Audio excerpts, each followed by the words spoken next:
Hello friends, welcome to Nisha recipes Tamil. இன்றைக்கி நம்ம சேனலில் திருநெல்வேலி ஸ்பெஷலான எள்ளு பொடி ரெசிபி எப்படி செய்கிறதுன்னு பார்க்கலாம். ரொம்ப டேஸ்ட்டாகவும் இருக்கும், சிம்பிளாகவும் இருக்கும். ஹெல்த்தியான இந்த பொடி எப்படி செய்கிறதுன்னு பார்க்கலாம். அதுக்கு காஞ்ச மிளகாய் 10 எடுத்துக்கலாம். அரை கப் அளவு கருப்பு உளுந்து எடுத்து அதில் பாதி அளவுக்கும் கொஞ்சம் கம்மியாக எள்ளு எடுத்துக்கோங்க. ஒரு 1/4 ஸ்பூன் அளவு பெருங்காயத்தூள், ஒரு அரை ஸ்பூன் அளவு உப்பு எடுத்துக்கலாம். 4 கொத்து கருவேப்பிலை. இப்போ ஒரு பேனில் ஃபஸ்ட்டு நம்ம எள்ளை லைட்டாக வறுத்து எடுத்துடலாம். ஒரு 7 நிமிஷம் கிட்ட நம்ம வறுக்கணும். நல்லா பொரிஞ்சு வாசனை நல்லா வர ஆரம்பிச்சிரும். நல்லா லோ ஃப்ளேமில் வச்சு இந்த மாதிரி வறுத்து எடுத்துக்கலாம். ஃபாஸ்ட்டாக வச்சா சீக்கிரமாக கருகிரும். நல்லா புகை வர ஆரம்பிக்கும். அந்த ஸ்டேஜில் நல்லா ஆஃப் பண்ணிவிட்டு நம்ம ஒரு பிளேட்டுக்கு மாற்றி எடுத்து வச்சிடலாம். இப்போ அதே பேனில் நம்ம உளுந்து எடுத்துக்கலாம்.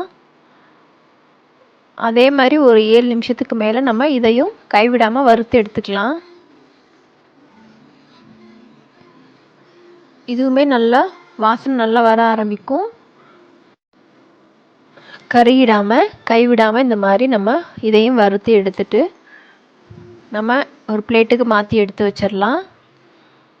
காஞ்ச மிளகாய் சேர்த்துக்கலாம். இதெல்லாம் நம்ம கொஞ்சம் ஒரு 1/4 ஸ்பூன் ஆயில் சேர்த்து வதக்கலாம். ரொம்ப நாள் வச்சு சாப்பிட்றதுனா எண்ணெய் கொஞ்சம் ஸ்மெல்லு வந்துடும்.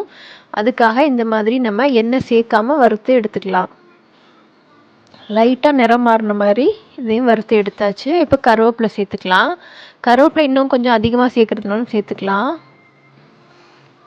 சேர்த்துட்டு இதையுமே நல்லா முருகலாக நல்லா உடைச்சா உடையணும். அந்தளவுக்கு நல்லா வறுத்து எடுத்துடலாம். லோ ஃப்ளேம்லே தான் எல்லாமே பண்ணணும்.